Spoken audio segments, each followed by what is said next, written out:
Hello, you wonderful people, and welcome to another episode of Crime Centric. This being a show where I talk about crime dramas that I watch. For today's episode, I'm going to talk about the latest episode of Under the Banner of Heaven. A lot of really interesting things went down in this episode, so let's break it down. So I'm probably going to get some of the events out of order, just trying to remember what ended up happening. I know at one point they end up, because I think at the end of the last episode they were at the Lafferty house, but then they end up talking to Mama Lafferty, and she's kind of defending her family, being like, "Oh, the kids had nothing to do with it. Her boys aren't as bad as everyone thinks." But it's like, "Oh, Mr. Brady made it sound like Ron could have gotten your husband the medical help he needed and let him die." But she's like, no, there's no way he did that. And Brady's like, I kind of think, that's kind of what I was told. But then she's like, no, you must be mistaken. He's like, you're right, I must be. Like, this was a good, happy home. I think for her, she's trying to pretend like everything's okay because she turned a blind eye to some of the terrible stuff that their father put them through.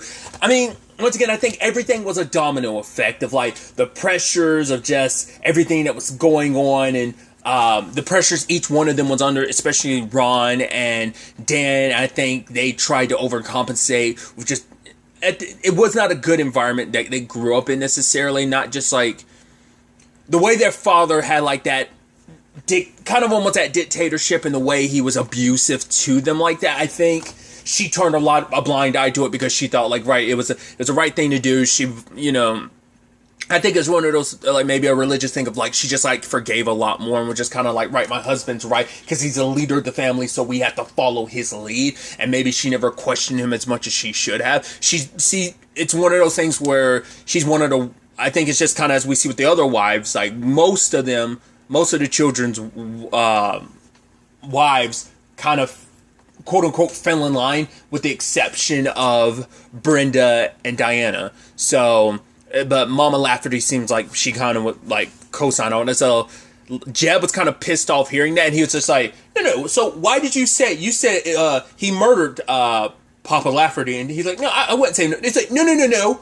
You clearly called it murder before while we were at the station when there were handcuffs around your hand, but the moment we get here, now you're singing a different tune. He's like, well, blah, blah, blah, blah, and he's trying to he's trying to justify being like, well, like the Bible, there's kind of like some depth and stuff in the Bible. And he's just like, stop using that as an excuse. Like, because he's like, the only reason why you say what you're doing, like, you always want to quote the Bible and stuff like that when it comes to saving your own behind. Like, that's all this is. So we kind of get a little bit more about Ron was up to. Ron left, went to Oregon because he wanted to reconnect with the true, like, what is the true fundamental elements of Mormonism. He meets up with a dude, but it wasn't quite what he thought it was. The guy, it seemed like he had multiple wives and was kind of very, like, the guy seemed very hippie-ish in that regard, because this is like the 70s and stuff, and 60s and 70s, so it seems like it is that time of free love. So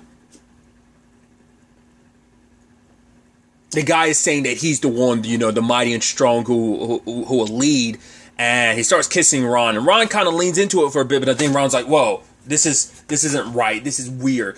I don't know, like, I'm not saying currently, I'm curious, well, both currently and then, I'm curious how Mormonism feels about it, because, like, once again, that felt like a very free spirit thing, but it's just kind of like, oh, like, not only is it a wife situation, but also, like I said, Ron and that dude doing some stuff, and like once again they just kiss. But I'm curious, like, does Mormonism frown upon like homosexuality or something like that? Some religions in certain regards do. So I don't know if that falls under the same category as Mormonism. And Mormonism, not only back then but even present day, whether that's kind of one of those subjects they don't co-sign essentially. But he ended up leaving, coming back home to find Onias had been brought into the fold in his absence, and Onias is printing stuff, some hardcore shit that I was like, yo, he was talking about, like, basically they need to restrict, like, the heads of, like, the church or whatever to only white people. Onias went on this whole thing about black people being made when, like, the devil planted his seed or something. I'm like, Jesus, okay, cool. Like, you're fighting against the government, and you're also saying that. I'm like, okay, I see what time it is. I was like, that's some wild shit. I was like, wow, that curved for me. I wasn't expecting that curveball like that. So, but Ron, I guess because he was almost like, right, why are we having this stranger come in here having us, because he's getting on Mr. Brady being like, oh, like, you're up here, you're pretty much, your secretary. He's like, no, I'm not. I'm translating stuff, because Onias is trying to lead them back, very much like the others were, trying to lead them back to the true path, essentially, but Ron wasn't with it. Then there's the whole situation with the mine, and Onias saying, like, right, I'm not the one, but I plan to talk to and teach and lead the one, and he's trying to convince Ron that, because Ron's like, I don't have my church, because he got excommunicated, doesn't have his wife, doesn't have his children. I mean, obviously, like, this is after, I think at this point, once again, he had already, like, his dad had already died, and he'd kind of sat on the sideline and let that happen, so he kind of had nothing, really. He was just, once again, the guy was already spiraling, and he's spiraling even more. And someone who's in that situation, his mind kind of getting poisoned even more, to believe, like, oh, like, you do this, your wife will come back, yada, yada, so on and so forth. So he ended up embracing this whole situation a lot more. On the other side of it, we have the Brenda situation, because Brenda's trying to, I guess, I don't know whether it's a situation of, because they were so anti-government and stuff, they were also maybe anti-modern medicine. I don't know, because, or maybe he just didn't have enough time for Brenda and Erica, because Brenda's like, can we take Erica to, like, a doctor or something? But Alan was so wrapped up in stuff, because that's also the thing, because Ron chewed out his dad for his dad not getting Jacob proper medical care, and it's like, right, his mind will never be the same because of that. So that's why I was like, are you guys, like, against modern med? No, it can't be, because, like, that one of the bishops was all about telling Jeb, like, oh, get your mom on medication, talking about, oh, the women can be hysterical, so they need to be medicated. So that's why I'm like, they can't be against medicine. So I was wondering, like I said, I'm chalking that up to, he's so busy, so caught up with everything with his brothers, that he doesn't have time for Brenda or Erica. And Brenda's saying, like, right, stay away from your brothers, like, they're evil, they're corrupting you, and Alan hits her, which Alan had brought that up, I think, in the first episode, because that had come up because I think Brenda's dad had brought it up. So she ends up calling her her dad and her sister, who take, like, Erica to the to the doctor and stuff.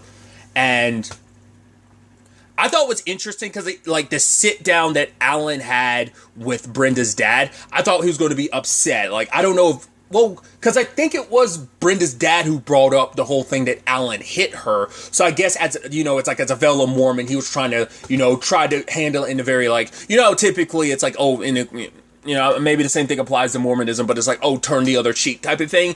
I wonder if that's what that was supposed to be, of him being like, right, I'm extending a hand. I know you're not in your, I know what kind of a good person you are, because my daughter loves you. So, and even Brenda, after all of that, because her dad started bringing up some points to Alan. It's like, oh, you want to live like Joseph Smith, but, it's like, right, what about a lot of those old school things that are not applicable anymore? I can't give an example off the top of my head, but he's like, right, it seems kind of hard to live. You're talking about living like Joseph Smith, because of their fundamentalist beliefs, but it's like, you're not going all the way. It's kind of like that thing in the Bible of, like, oh yeah, there's certain things in the Bible that's like, oh, they lived a certain way, but not, it's like people pick and choose what they want from the Bible sometimes to live by certain things, which is totally fine, but it's like, you don't follow everything in the Bible, because it'd be impossible modern day to live that way to some extent. So it was kind of like that, like, yeah, I don't see you living like that in modern days type of thing. It's a conversation that he was having. And he also got Alan to eat chocolate, because you're not supposed,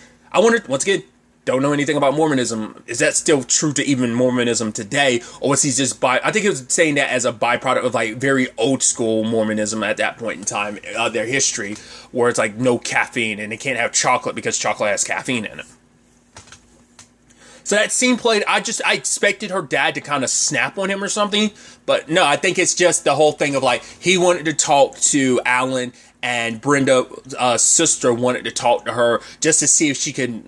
They wanted to make sure that they could make this work, because Brenda was wondering whether or not she was going to get it. Well, it's one of those things too. Like, I think Mormonism was one of those things that frowns upon divorce. So And Betty was like, right, go see someone and, talk to like some church people to see whether or not this is something you can work out or whether you need to get divorced, because she does love Alan, but she's like, his siblings, he looks up to his brothers so much that I don't know if I could pry him away from them down the dark path they're going. So they end up going to the church, and now the question becomes like, okay, Alan's like, nah, screw you guys, like, now I know the truth of our religion, which they're like, don't live in the past. He's like, really?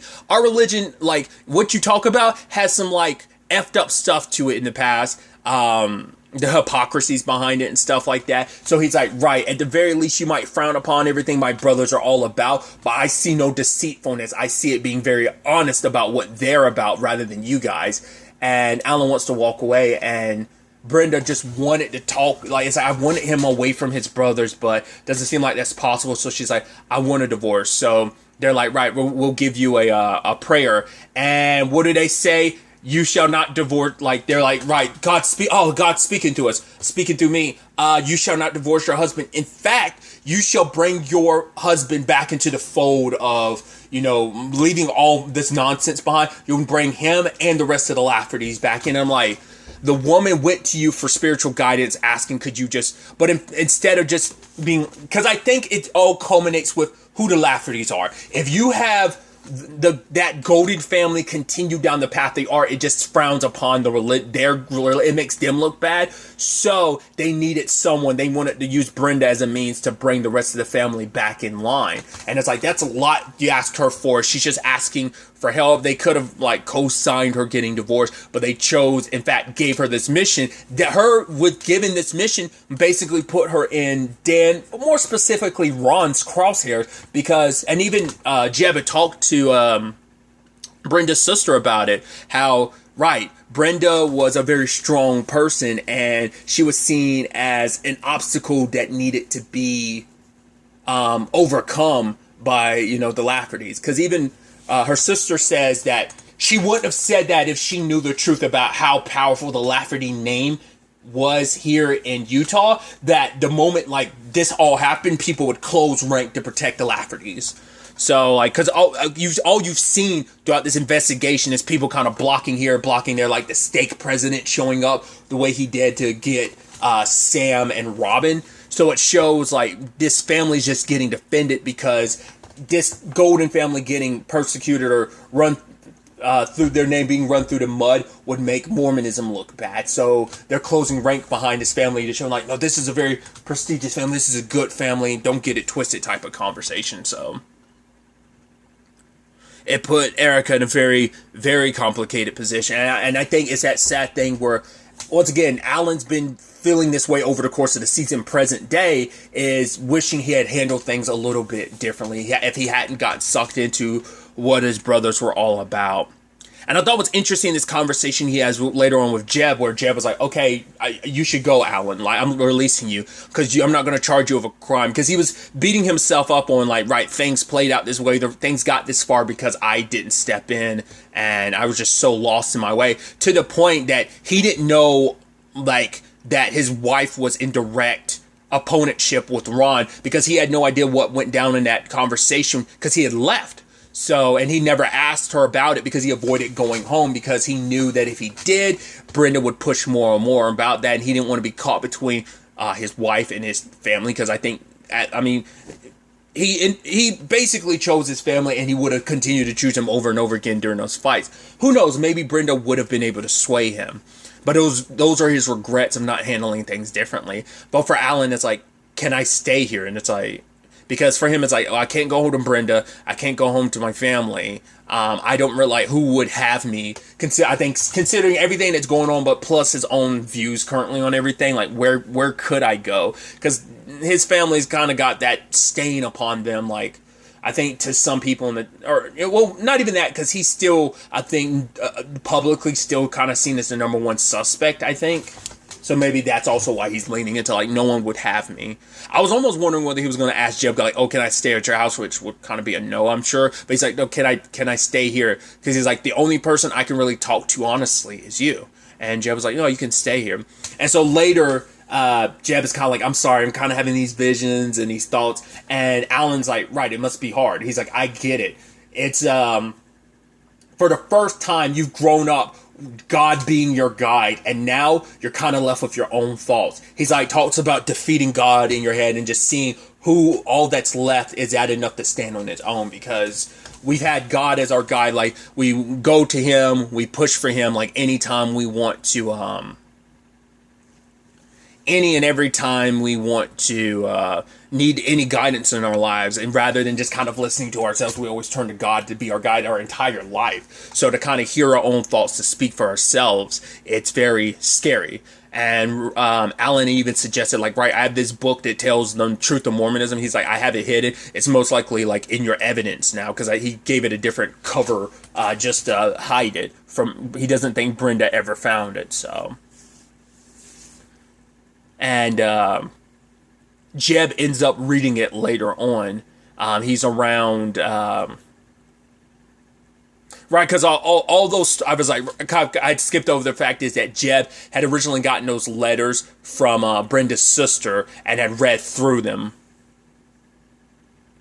And they were talking about some of her experiences and stuff. But really quickly, focusing on the book for now, Jeb ended up reading it in the car, and he made sure to hide away from his wife while he's reading it. And what he was reading, just a little bit he was reading, devastated him, learning and seeing like, wow, this is the truth of our religion. This is its kind of terrible past. And his wife finds him, and she's like, oh, are you okay? And she sees the book he's reading. He's like, I'm having doubts. I'm scared, you know, because when that's kind of been a major, his foundation it's already been crumbling the entire time, but he's already lost. And Rebecca's like, oh, pray with me. And he starts praying, and he stops partway through because his belief is wavering.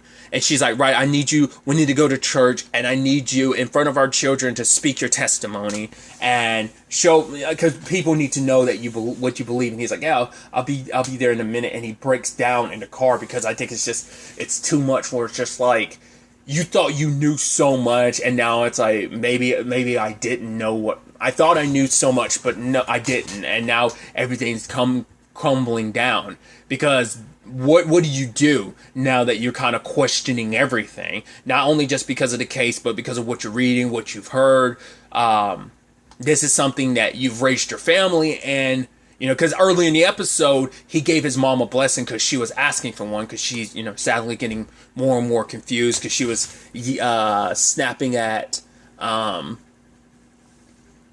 Rebecca, because Rebecca was trying to bathe her, and she ended up saying that was the devil whispering to her to do it, and she's like, I did it. She says that this is all a test to kind of prepare her before she, you know, find out what she's worth, but try and prepare her before she goes to see, test her before she gets to join Jeb's dad in heaven.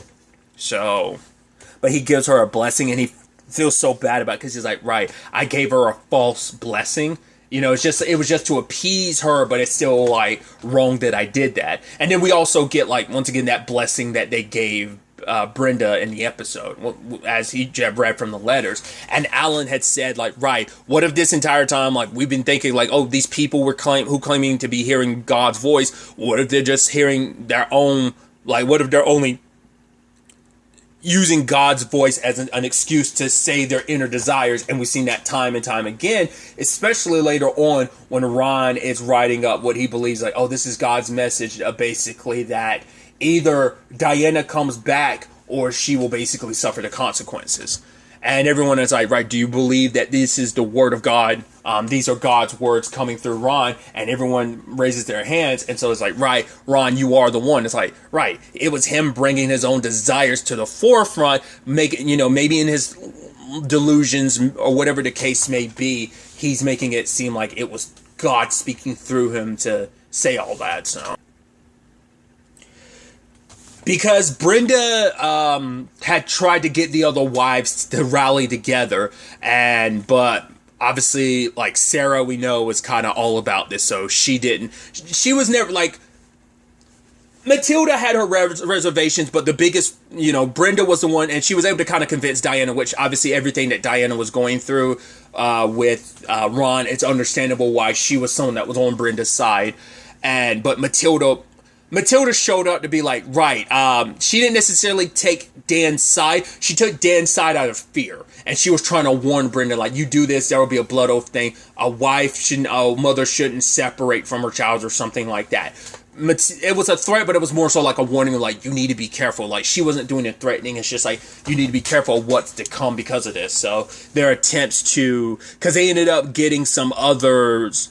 I don't know if that's supposed to be the chip in person that was, or maybe it was someone else, that they were trying to get, because Brenda was trying to get them to bring Alan or the wives back into the fold, because if you could get the wives back, but she was also saying, like, right, don't talk to the husbands about it, because she doesn't want to take the chance that the wives would suffer the consequences of, like, the husbands finding out about it. But none of the wives, like, took them up on it. So Brenda ended up working with Bishop Lowe and his wife to get Diana out of town. And it's like, write me letters, but don't send any return address. And Diana was like, you need to leave here. It's dangerous. But Brenda's like, no, I can do this. Like, this is going to be her fight. She's like, I'm going to end this. And her decision to stay, like, maybe if she'd gone with Diana, she would have survived. Granted, we don't know that for sure, because now the conversation is, did Ron get that information out of Brenda before he killed her? Did he, doing what he did he find out where Diana was? Because it seems like Brenda, because even Bishop Lowe and the others had no idea where Diana went. The only person she confided in with that information is Brenda, and she's gone now, so they don't even know where to begin looking for Diana. So she ended up leaving with the children and stuff, because even she was kind of questioning her faith after everything she went through as well. So at the same time all this is happening, Bill does eventually track down Osiah. Not Osiah. Was it Osiah? I'm now blanking on the guy's name. The one that's the bigger dude with the braided beard. And him and Bill see each other. He knows about Brenda and Erica. And he's like, oh, it kind of sucks what happened to them. He's like, right, you want to talk to me? Leave your gun in the car. I'm like, I don't like the way that, but maybe he's the only one there. Who knows if Ron and Dan are there? There was an interesting thing at, like, what was it, a 7-Eleven or something, that Jacob was there with a screwdriver. And even Jed being like, that was not too far from my house. So that's why I almost halfway expected him to find him there or something. There was this scene earlier on in the episode, because Bill had checked out this closet, but there was a whole bunch of stuff there. And maybe if you looked at, like, I'd rewound the scene and I didn't see anything, but they focused on everything in that closet for a while. So, and we heard this kind of breathing. So I don't know if that was implying, like, there's someone that was hidden behind all that. That's why I kept rewinding, because I was like, oh, do you see someone moving or eyes or anything? Maybe you do, and I just missed it. But they focused on it for quite a few seconds, and I was like, oh, it seems like they're trying to implicate, like, there might be someone back there. Maybe that's what the point was. But either way, that's why I don't know whether that was, like, Ron, Dan, or Jacob, because once again, they're still the ones that are missing. Because once again, still don't even know where, well, you'd assume wherever Dan is, Matilda would be. Obviously, we know where Diana is. In the grand scheme of things, because, well, not where she is, but she's away from all this. Hopefully, Ron didn't catch up to her and kill her, because she's not going to come back. And unless she fell back into the fold as a servant, they would kill her, blood atonement and all that. So I'm definitely interested to see where the next episode takes us with all this. I'd assume it's going to be the finale, because once again, I thought I was seeing somewhere that it's 7 episodes. I will correct myself if I'm wrong, which I would almost think that would make sense, 7 episodes, because God made the earth in 7 days type of thing. Isn't that how that was supposed to go? So that's why I was like, is that why they specifically, did they kind of lean more towards 7 episodes, or just like to tell the story they're trying to tell, it took 7 episodes, whatever the case may be. Like I said, that's what I saw earlier. Maybe it might be actually a little bit more, but either way, whether in the next episode's the finale or not, like I said, I'll correct myself in the comments down below if it is. But I'm excited to see where everything goes from here. We definitely feel like we are, like, circling the wagon of, like, finally, like, closing a chapter on all of this too. So we'll ultimately have to wait and see. But really, that's all I'm going to talk about. Until next time we meet, be happy, be safe, live life to the fullest, and enjoy it. Good day, and goodbye.